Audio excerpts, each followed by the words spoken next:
If you've ever had shoulder pain, or maybe even have it now, there's a good chance it's probably rotator cuff related shoulder pain. Or maybe you're a clinician who sees patients with shoulder pain, then you've definitely seen rotator cuff related pain. But let's talk all about that. That's what we're going to talk about today in the podcast. So let's dive right in. Thanks everybody for stopping by. My name is Jordan Rennicke. I'm a dual board certified physician in family and sports medicine. And the goal here of this podcast is to help keep you active and healthy for life through actionable evidence-informed education. Today we're talking all about shoulder pain, more specifically rotator cuff related shoulder pain. So let's get started. All right, so let's dive into the meat here, right? So we're talking about rotator cuff related shoulder pain or rotator cuff related pain, depending on what you see. But we're going to talk about the epidemiology first, so let's kind of dive into that. So the epidemiology here, up to about 70% of people will experience shoulder pain at some portion of their life. So 70% of people, if you look at that, we're talking about 7 out of 10 people have something. And looking at that here specifically, about 50% of these people say they have pain 6 to 12 months after first seeking care. So 6 to 12 months after having shoulder pain, still going to have shoulder pain. So very common. And the biggest thing that I think is kind of crazy is this accounts for 50 to 85% of all shoulder pain complaints. So 50 to 85% of all shoulder pain complaints are going to be rotator cuff related pain. So that's a lot of things, right? So we have 50 to 85% of people coming in with this quote unquote rotator cuff related shoulder pain. So that's why we care about it, right? So the odds are someone coming into your clinic, or if you yourself are a patient, you have this, the odds of it coming in with rotator cuff related shoulder pain is pretty high, over 50%. And so that's why we care about it so much. And then moving on to anatomy. So I think it's always important to talk anatomy. Anytime we're talking about any sort of pathology, it's good to know the anatomy, right? Because if you don't know the anatomy, then you don't know what's necessarily going on. So let's dive in here a little bit to the anatomy. So specifically here, we're going to talk about this subacromial space. And I guess I'll kind of walk through it first, and then we'll show some pictures of the subacromial space. There's different muscles, tendons, and bursas here. And there's 4 muscles specifically rotator cuff: the supraspinatus, infraspinatus, teres minor, and subscapularis. And we'll talk all about what they do.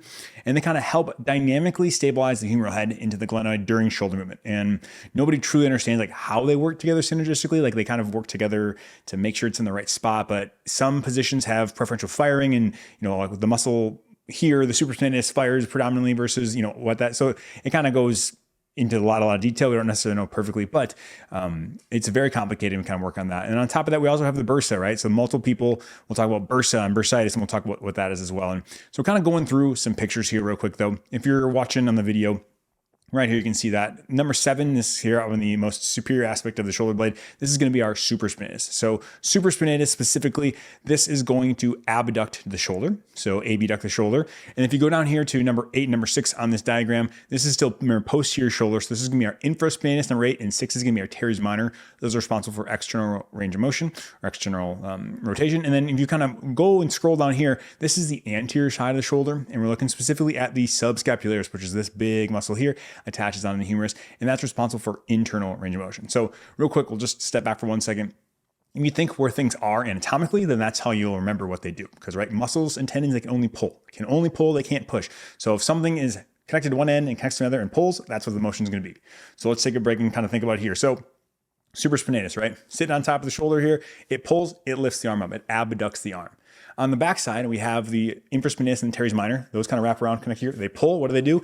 Externally rotate the arm. And then on the anterior side of the shoulder, we have the subscapularis, goes and attaches. When it pulls, it internally rotates the shoulder. So that's what we're talking about when we're talking about what they do, the specific rotator cuff muscles. And then if we look at additional structures here, we'll see that we do have the biceps coming in. We've mentioned that in previous videos that we have the biceps coming. We have the long head and the short head. The long head comes here connects with the labrum, so actually into the shoulder joint, and then the short head goes to the coracoid process.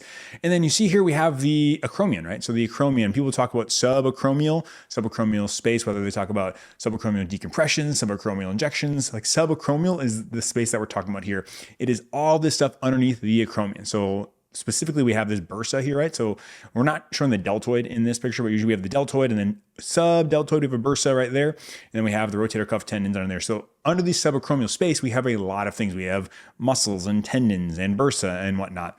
And bursa specifically are these fluid-filled sacs. So they're specifically responsible for kind of providing cushioning to kind of allow for a decrease in friction, right? So if you think about muscles sliding over each other, if they didn't have bursa, they just kind of clump together. So the bursa kind of help allow muscles and things to slide and reduce friction is kind of what I think about overall when we're looking at that. But overall, that's the big anatomy.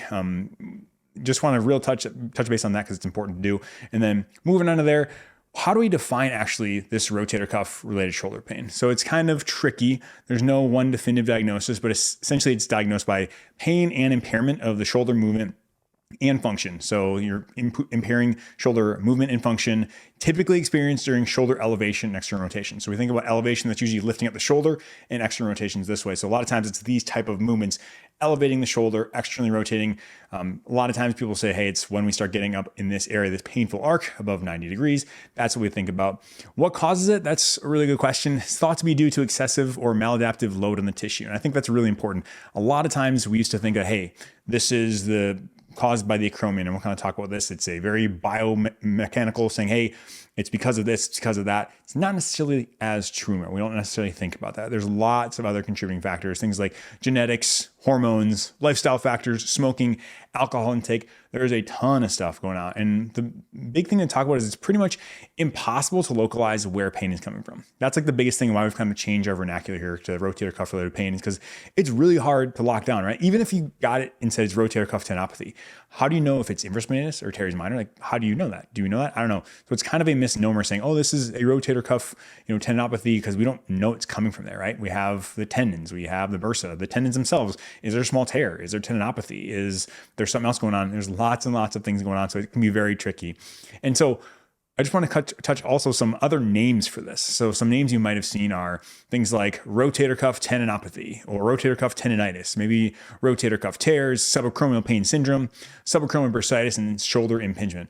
All these terms are terms that can be used for this rotator cuff related pain. So that's the big thing. A lot of times people are like, oh, I was diagnosed with impingement, or I was diagnosed with bursitis or whatnot. It's essentially all falling in this bucket now. So anything that's related to the rotator cuff, anything that's related to that kind of subacromial space, whether it's the bursitis or bursa, that can be called a rotator cuff related pain. So I know it's kind of a change in how we thought about this previously. Like it used to be, we need to do all these tests, get the diagnosis, know exactly where it is. And we just found that it doesn't really matter because treatments are generally the same and it's really hard to actually pinpoint. And so all of these terms, rotator cuff, subacromial, that all falls under this bucket of rotator cuff related shoulder pain. One thing I do want to note is that I think I would personally differentiate between a complete rotator cuff tear and a small tear. I think the smaller tears can still be put in this umbrella of rotator cuff related shoulder pain. But if you have a big tear, that changes things. It's different, right? It's different because it changes potentially how we're going to treat them and how fast we want to treat them. So a full tear, I wouldn't necessarily say, oh, that's just like this falls under the bucket. No, we don't need to worry about that. Like we've talked about in other videos. That's one thing. If we have an acute rotator cuff tear, we care about that. But all these things fall under the bucket. A thing that doesn't necessarily fall into there is biceps. And it's kind of tricky because biceps obviously is a separate pathology, kind of think of more intra-articular, just because it attaches up to the labrum, but it presents very similarly. And so truly, you probably like, if you're not sure and the biceps seems to fall, if it actually is biceps pathology, but you think it's rotator cuff related pain, doesn't really matter because we're going to treat it the same way as well. But technically, they don't really include that on there. So I just want to mention that for completeness. So, all right, so now we've kind of covered all the names for it, some anatomy. Let's talk about what actually causes this, right? And spoiler alert, we're not entirely sure. So if you think about what's causing this, it used to be debated that, hey, it's the acromion bumping into the rotator cuff and the tendons. So if we hop back to our anatomy real quick, just take a look at it here. Here is our acromion, right? Let's zoom in a little bit. So here's our acromion, here's our bursa, and then the rotator cuff tendons come in here, right there. They used to say, it's this hook banging into this rotator cuff tendons right here that's causing it. But the big question everyone said was, where would we expect to see tears then if that's the case, right? So if you think about it, if you look at the diagram, you'd expect to see things on the bursal side, right? Because this bone is into the bursal side. So on this side of the rotator cuff, we'd expect to see the tears, but that's not what we saw. We're starting to see there's more of them on the actual side of the bone. So when you think about it, that kind of changes things just a little bit. We say, hey, well, shouldn't it be that where it's happening on the bursal side? Well, you think, yeah, like it should be there. Because, right, if we're going in there and the acromion is hitting the bursal side of the rotator cuff, it should have wear there, but no, we're seeing more articular side. It's actually on the bone. So that was kind of the first thing that people thought about, oh, is this actually causing it? So it's really debatable what's definitively causing it. And also there are people who have really hooked acromions. So essentially there's different types of acromion that can kind of be flat, a little bit curved, and like hooked. And they didn't necessarily see a huge association with higher rates of pain or rotator cuff tears in those who had hooked acromion. So the ones that are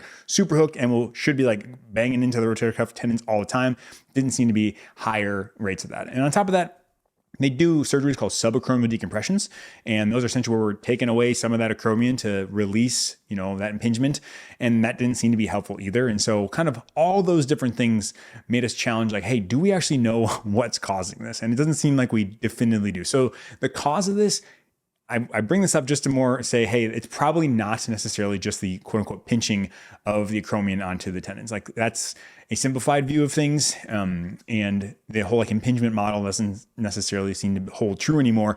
And so the real cause is unknown. It's like the more we learn in everything in sports medicine, it's like, I don't know, we'll see. But it's a lot more complicated than we previously thought, which is okay. As we learn, it's good to know things that it isn't necessarily related to. So it doesn't necessarily always seem to be related to that. And I also want to make the point that just because it doesn't cause that all the time doesn't mean that might not be a factor, right?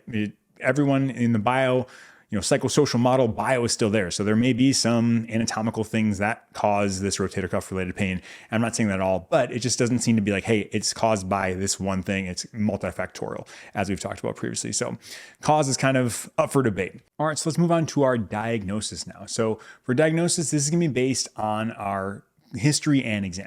Like most things in medicine, by the end of the conversation, you usually have a good idea of what's going on, and we use our exam to kind of corroborate that here. And specifically, we want to talk about imaging on top of that, right? Because we always know a good history is like the most important part. So getting your history, understanding that, talking with the patient, understand that's like the most important thing. But then you can use your exam to corroborate. But then imaging, people always ask, oh, do I need imaging? And you don't need imaging for this. So imaging can be helpful, but oftentimes it's non-correlation. What we mean by that is there's been studies of patients who are greater than 60, they got MRIs, and more than 50% of them showed partial or full thickness tears, but had no symptoms. So these patients were asymptomatic, meaning no shoulder pain, got an MRI of the shoulder, showed partial or full thickness tears. So by that definition, a MRI is not necessarily that helpful, because let's say someone has some pain and you get the MRI and you see this mild rotator cuff tear. Is that causing it?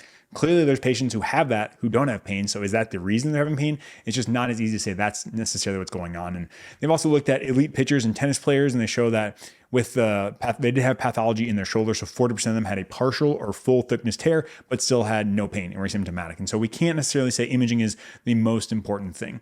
But on top of that, we can talk about our clinical tests that we use. When we're doing these clinical tests, we think about our impingement tests, our rotator cuff tests, and maybe some biceps tests. So impingement tests, specifically looking at Hawkins, Nears, and Scarf. So Hawkins is when we're getting kind of that chicken wing. Nears is bringing them up toward the ear, and then Scarf is going across the body. Rotator cuff, we're going to test resisted external rotation, belly press, or the lift off for the subscapularis and internal range of motion, and then the empty or full can for the supraspinatus. And then biceps testing, we have the Jurgensen's, which is we're trying to bring the palm up, and then speed, we're resisting a supinated hand. So any and all of those may be positive with this. It is important to know that biceps testing can be positive, not necessarily in only just biceps pathology. It's kind of confusing, but you might have biceps testing because it's kind of the rotator cuff related pain is kind of leading to biceps to pick up the slack is kind of how I think about it. Overall, it's very muddied and none of them are fantastically good, right? So that's the biggest thing is it's not like the Lockman. For an ACL, if you have a positive Lockman, we're pretty confident you have a torn ACL. In the shoulder, we are way less confident, and so we talk about clustering them. We use multiple tests together to kind of build our differential and build our confidence in the diagnosis. And so when we do this, when someone says, oh, this test was positive, I say, that's great.